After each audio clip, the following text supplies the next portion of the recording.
Hello, my name is María Jesús, and today I'm here to talk about my journey of author, reflecting on my passage through the artistic creation and research workshop subject.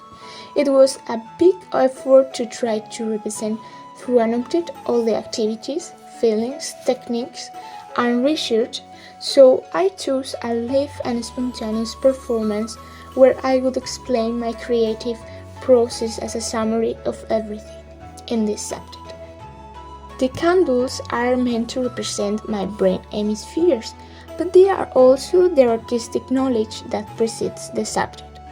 They are distinguished because for a long time after the pandemic, art had been put on the background to focus on my studies. Starting a subject that would bring that part back is what rekindles the illusion, so the candles are lit.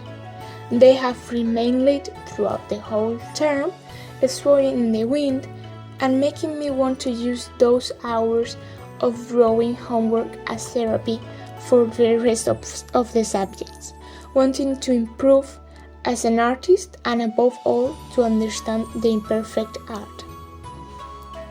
Finally, the candles are extinguished because the course is over.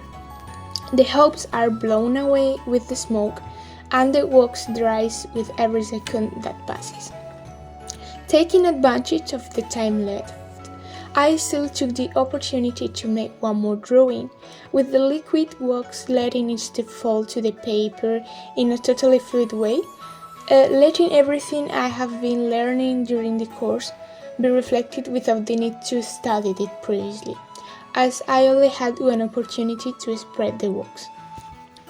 Even the drawing, without intending to, has the red and green wax mixed, creating a union between the different parts of my mind, creativity and logic, forming a drawing with reliefs and quite deep, if one seeks to understand it.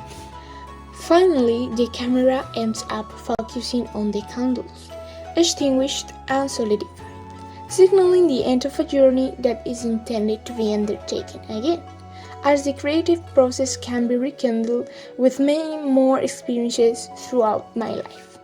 All those experiences that the subject has brought me are already part of my mind, so certainly it is not the end.